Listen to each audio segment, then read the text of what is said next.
Lundi 4 septembre 2023, mesdames, messieurs, bonsoir, voici les titres. Une série de 4 webinaires sur les climats sont prévus de septembre à novembre 2023 dans 4 pays d'Afrique.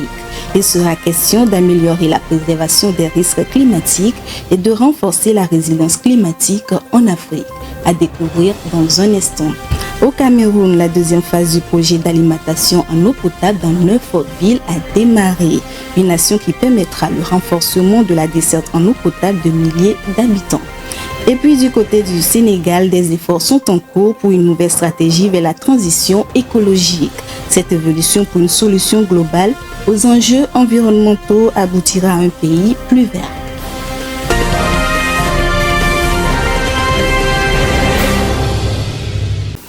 Bienvenue à tous. Le ministère français de l'enseignement supérieur de la recherche et le ministère fédéral allemand de l'éducation et de la recherche organisent le Climate Service for Risk Reduction in Africa 2023. Ce webinaire international veut améliorer la prévention des risques climatiques en Afrique. L'initiative se décline à travers une série de 4 webinaires prévus respectivement au Togo, en Côte d'Ivoire, au Ghana et au Sénégal de septembre à novembre 2023. Regardez. Le continent africain abritera de septembre à novembre 2023 une série de 4 webinaires qui visent à améliorer la préservation des risques climatiques en Afrique. Et c'est le Togo qui donnera le ton à cette série d'activités en accueillant le 28 septembre à l'Université de Lomé le premier webinaire international abordant la thématique de l'amélioration des systèmes d'alerte précoce et des mesures d'adaptation au risque de catastrophe. Celui sur la gestion excessive de l'eau est prévu en octobre à l'Université Houphouët-Boigny d'Abidjan. Les 2 autres sur les thèmes agriculture intelligente face au climat et paysage durable et impact climatique et résilience dans les scénarios actuels et futurs se tiendront au cours du mois de novembre respectivement à l'Université des sciences et technologies Kwame Nkrumah de Koumassi au Ghana et à l'Université Cheikh Anta Diop de Dakar au Sénégal. Mise en œuvre par l'Institut de recherche pour le développement de France en partenariat avec le Centre de recherche et de formation West African Science Service Center of Climate Change and Adapt Land Use WASCAL. Ces rencontres animées par une cohorte d'experts africains et européens visent à renforcer la résilience climatique en Afrique à travers la sensibilisation à la connaissance du climat, l'identification des services clés pour l'adaptation au changement climatique et la réduction des risques de catastrophes. L'Afrique ne représente qu'environ 2 à 3% des émissions mondiales de gaz à effet de serre, mais elle en subit les conséquences de manière disproportionnée. Une situation rendue davantage difficile par la faible couverture en système d'alerte climatique dont bénéficie le continent. Le continent africain a subi plus de 1000 catastrophes liées à des inondations qui ont entraîné plus de 20 000 décès.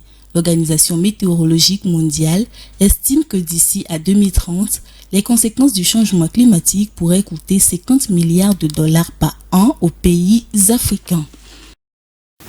Au Cameroun, le ministère de l'eau et de l'énergie, Gaston Elundju et Somba, lance la deuxième phase du projet d'alimentation en eau potable de 9 villes à Gouara, Boulaï, dans le département de Lom et Djirem. Ce volet du projet hydraulique se déploiera dans 4 zones communes du pays. Cela permettra le renforcement de la desserte en eau potable de milliers d'habitants. Le commentaire d'Irène Papadina pour plus d'explications. Le chantier de la deuxième phase du projet d'alimentation en eau potable de 9 villes PAEP a été lancé le 28 août 2023 à Garoua-Boulaye dans le département de Lom-Djirem à l'est du Cameroun. C'était lors d'une cérémonie présidée par le ministre camerounais de l'eau et de l'énergie Gaston Elundju et Somba, en présence du directeur général de la Camouata Blaise Moussa, du ministre camerounais de la fonction publique et de la réforme administrative Joseph Lee et des autorités administratives locales. L'entreprise chinoise Overseas Construction Group CGC réalisera les travaux dans la localité de Garoua-Boulaye dans le cadre d'un contrat signé récemment avec les autorités du pays. Ils comprennent notamment la réhabilitation de la prise d'eau brute actuelle, la réhabilitation et l'extension de la station de traitement pour une capacité de production de 1800 m3 par jour et la construction d'un château de 500 m3. L'objectif de ce projet est d'améliorer la desserte en eau potable de 141 388 habitants de cette commune. Le gouvernement camerounais estime que les travaux devraient être achevés dans 36 mois. Après Garoua-Boulaye, la deuxième phase du PAEP se déploiera dans les villes de Garouo, Maroua, Yabassi, Duchang, dans une optique de production de 114 400 m3 par jour. Le Sénégal enclenche une nouvelle stratégie vers la transition écologique. 6 secteurs prioritaires sont ciblés pour une réussite de cette transition pour un Sénégal plus vert. Quels sont donc ces secteurs pour un pays plus écologique? Les éléments de réponse dans ce commentaire de Vivace Amanon. 6 secteurs clés ont été retenus par le gouvernement sénégalais pour aller vers la transition écologique. Il s'agit de l'agriculture écologique, l'économie circulaire, l'éco-construction, l'éco-transport, l'industrie verte et la transition énergétique. Ces différents domaines ont retenu l'attention des gouvernants du Sénégal à cause de leur importance pour la réussite de cette politique environnementale. La lettre de politique sectorielle de l'environnement, du développement durable 2022-2023 définit la transition écologique comme l'évolution vers un modèle de développement résilient et faiblement émissif qui modifie nos manières de consommer, de produire, de travailler et de vivre. Ainsi, l'agriculture écologique est considérée comme un levier de lutte contre l'insécurité alimentaire et la pauvreté en milieu rural. Elle fait l'objet d'une attention particulière afin de réduire la progression et la dégradation des ressources naturelles selon le ministère sénégalais de l'Environnement et du Développement durable. L'économie circulaire, quant à elle, est basée sur le principe des 4 R, à savoir recycler, réutiliser, réduire et refuser. Elle consistera à faire progresser les pratiques de compostage à travers le tri des ordures dans les éco-villages. En ce qui concerne l'éco-construction, des actions visant à promouvoir des matériaux thermorégulateurs et des constructions écologiques ont été initiées. Pour l'industrie verte, il est question de produire mieux et autrement en privilégiant les procédés moins consommateurs en matières premières non renouvelables et qui protègent l'environnement. La transition énergétique est, selon le ministère de l'Environnement du Sénégal, un point très essentiel. Le pays de la Teranga s'est engagé dans une transition énergétique visant à atteindre une production d'énergie électrique à partir des sources renouvelables à hauteur de 30% d'ici 2025 et à augmenter la part des énergies renouvelables dans le mix énergétique national à 60% d'ici 2030. Toute cette stratégie se traduit déjà sur le terrain et vise au final un Sénégal plus vert. Restons dans le pays de la Teranga. Un camp de reboisement a été lancé à Diamberig, au sud du pays. Une initiative du Conseil régional de la jeunesse de Ziguinchor vise à lutter contre l'érosion côtière. La côte atlantique du Sénégal est en proie à une forte érosion. Près de 65% de la bordure littorale est frappée par ce phénomène aux conséquences dramatiques pour les populations. Regardez. 5 jours pour planter près de 10 000 plants de fialos, des niawili et bien d'autres espèces d'arbres. C'est l'objectif du camp de reboisement lancé le 24 août dernier à Diembering, une localité côtière située dans la région du Ziguinchor au sud du Sénégal. Au moins 150 jeunes ont été mobilisés pour ce camp de reboisement qui est à sa 4e édition. Une initiative du Conseil régional de la jeunesse de Ziguinchor, soutenue entre autres par le service des eaux et forêts de Ziguinchor qui fournit les jeunes plants utilisés pour ce reboisement. La tâche consiste à dresser une barrière végétale le long de la côte afin de la protéger contre l'érosion. Toutefois, ce camp de reboisement n'est qu'une solution locale face à un phénomène d'envergure nationale et au-delà.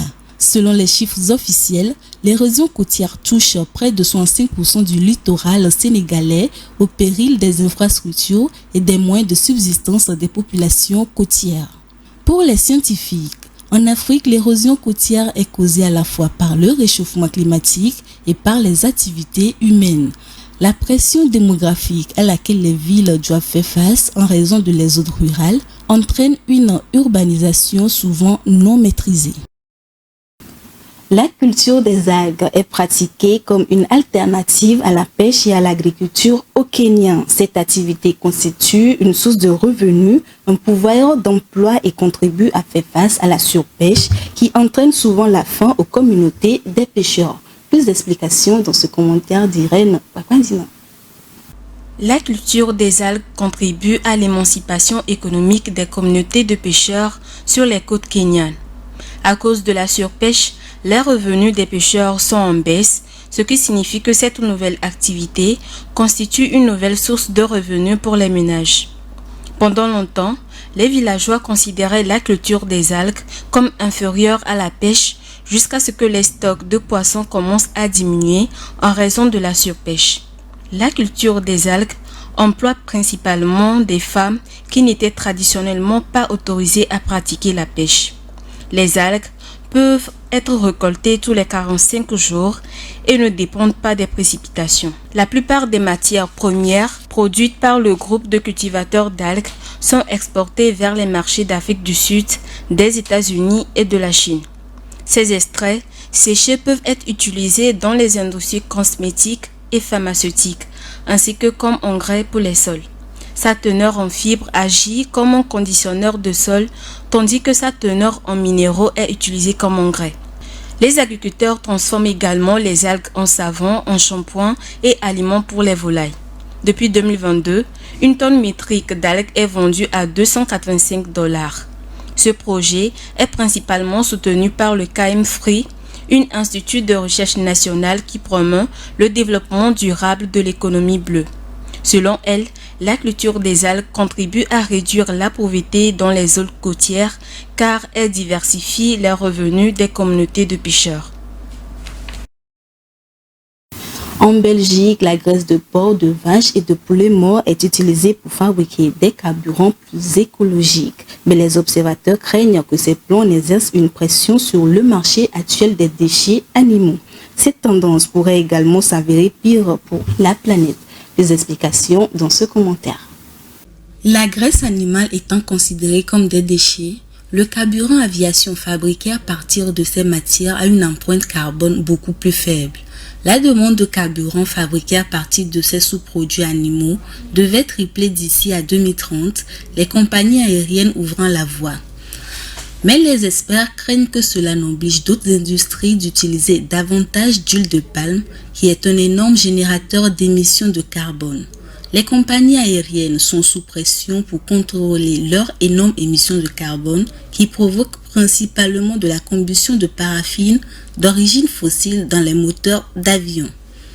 Toutefois, l'étude réalisée par Transport et Environnement, une organisation basée à Bruxelles qui milite pour les transports propres, met en garde contre le fait que le nombre d'animaux abattus chaque année n'est pas suffisant pour répondre à la demande croissante des compagnies aériennes. Les graisses animales ne sont pas disponibles à l'infini. Si cela génère une demande supplémentaire massive de n'importe où, l'aviation, dans ce cas les industries où la graisse est actuellement utilisée, devront chercher des alternatives. Depuis une vingtaine d'années, l'utilisation du biodiesel fabriqué à partir de déchets animaux ou d'huile de cuisson usagée ne cesse de croître dans des pays comme le Royaume-Uni. Le carburant fabriqué à partir de carcasses animales a été multiplié par 40 depuis 2006 en Europe, selon une étude. Les déplacements des populations africaines seront fréquents dans les années à venir à cause du changement climatique. D'après la revue Center for Climate Mobility, 5% de la population africaine pourrait être déplacée d'ici à 2050. Cette population menacée par les événements climatiques éprouve de grandes difficultés de réinstallation. Iva Samam. Le fond du lac Titicaca en Bolivie, totalement asséché, transformé en désert. Ces berges largement découvertes sont celles du lac de Serpenson dans les Alpes. À la place de cette terre craquelée, en Espagne, l'an passé, il y avait un lac. Vu du ciel, Vaugelan dans le Jura. Le paysage s'est transformé en moins de 2 ans. Selon une étude publiée dans la revue Science, c'est un lac sur 2 dans le monde qui a vu son niveau baisser ces 30 dernières années.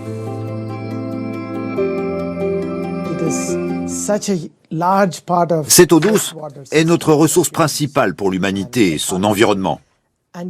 Et nous n'en prenons pas soin. Les lacs contiennent en effet 87% de nos réserves en eau douce. Parmi les causes de leur baisse de niveau, il y a le prélèvement d'eau en amont par l'activité humaine, comme l'agriculture. Dans certaines régions, il y a le manque de pluie, mais aussi le réchauffement climatique. Certains lacs perdent de plus en plus d'eau par évaporation.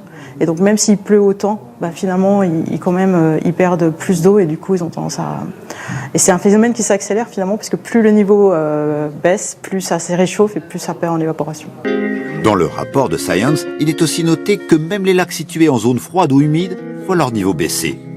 Enfin, en baissant de niveau, c'est aussi la qualité de l'eau qui diminue, les polluants se retrouvant plus concentrés.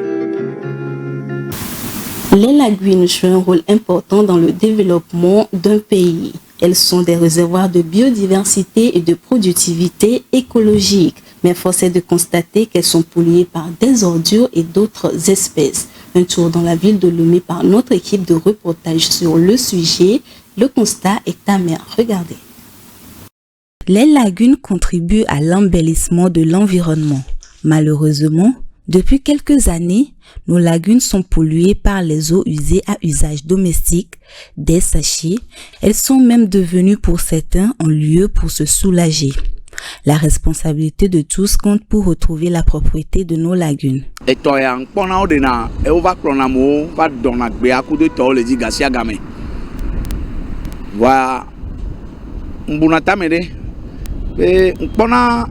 Je vois les gens venir retirer les plantes sur la surface de l'eau, mais ça repousse encore.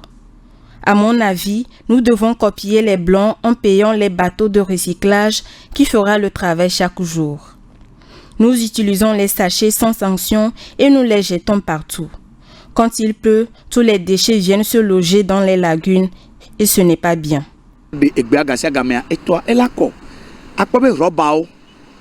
Ole gblɔ rɔba be nya gasia gamea amesiame kɔtɔ le pleno rɔba me sanction le kpem levɔ no pleno rɔba me la dere mɔdzi ayala kɔkɔ gɔta la sɔe esi la va dza ela ramasser nu keke va tu tɔgba ma te kɔ gbede o.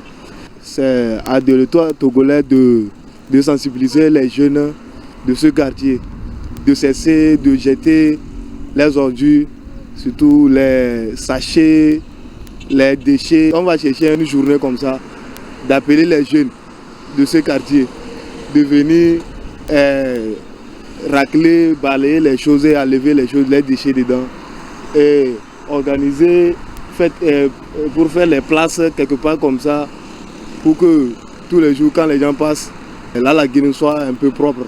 Pour bon nombre de personnes, les lagunes offrent la possibilité des activités génératrices de revenus à travers des parties de pêche.